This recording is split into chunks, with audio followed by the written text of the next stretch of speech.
গতকাল মুখ্যমন্ত্রী মমতা বন্দ্যোপাধ্যায় রাজ্যের বন্যা পরিস্থিতি খতিয়ে দেখতে গিয়ে বন্যায় যাতে কোনো ভিন রাজ্যের গাড়ির বা কোনো ব্যক্তির ক্ষতি না হয় তাই ঝাড়খণ্ড বর্ডার আটকে দেওয়ার নির্দেশ দিয়েছেন।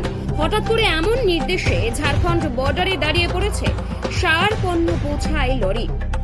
এবার এই বিষয়ে মুখ্যমন্ত্রীকে একহাত নিলেন রাজ্যের বিরোধী দলনেতা শুভেন্দু অধিকারী। এদিন বরানগরে এক অনুষ্ঠানে শুভেন্দু অধিকারী মমতা বন্দ্যোপাধ্যায়কে তার নির্দেশ প্রত্যাহার করার দাবি করেন, আর তা না হলে কেন্দ্রীয় বাহিনী নামিয়ে অবরোধ তোলার হুঁশিয়ারি দেন শুভেন্দু অধিকারী। এদিন তিনি সাফ জানিয়ে দেন যে রাজ্যের মুখ্যমন্ত্রী মমতা বন্দ্যোপাধ্যায় নিজেকে রাজ্যের প্রধানমন্ত্রী ভাবছেন, তাই ঝাড়খণ্ড বর্ডারে হাজার হাজার গাড়ি দাঁড় করিয়ে রেখেছে।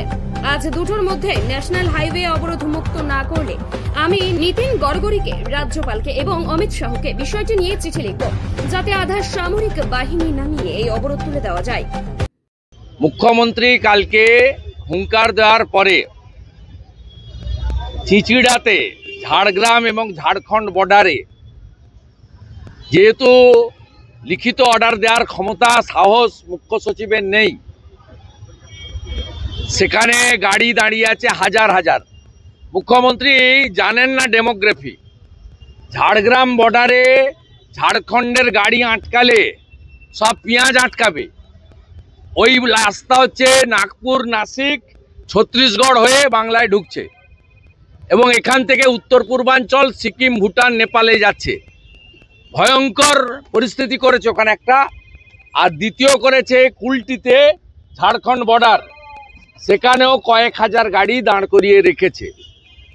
আমি অবিলম্বে মহামান্য রাজ্যপালকে এবং কেন্দ্রীয় সরকারকে অবিলম্বে প্যারামিলিটারি নামিয়ে এনএইচ অবরোধ করতে পারেন না। আমি দুটো অবধি দেখব, দুটোর পরে আমি নীতিন গডকরিকে লিখব, অমিত শাহজিকে লিখব, গভর্নরকে লিখব যে ইমিডিয়েট ওখানে ব্যবস্থা না হোক। উনি পশ্চিমবঙ্গের ভাবছেন নিজেকে প্রধানমন্ত্রী। পশ্চিমবঙ্গ একটা আলাদা দেশ, এইরকম একটা। আর উনি কালকে বলেছেন না ডিবিসির সঙ্গে কাট আপ করে দিতে। উনি কি জানেন যে পশ্চিমবাংলার পশ্চিমাঞ্চলের 7 থেকে 8টি জেলায় আলো জ্বলে, কারখানা চলে, ট্রেন যায় ডিবিসির বিদ্যুতে? একটা পাওয়ার প্ল্যান্ট করতে পারেননি, এক ইউনিট বিদ্যুৎ নতুন করে জেনারেশন করতে পারেননি, ডিবিসির উপর নির্ভর করেন, আবার ডিবিসিকে সঙ্গে সম্পর্ক কাট আপ করবেন বলেছেন। আমি আপনাকে চ্যালেঞ্জ করছি, আপনি যদি মুখ্যমন্ত্রী হয়ে বলে থাকেন আজকে বিকেলের মধ্যে ডিবিসির সঙ্গে সম্পর্ক ছিন্ন করুন, রাজ্যের 8টা জেলা অন্ধকারে ডুববে।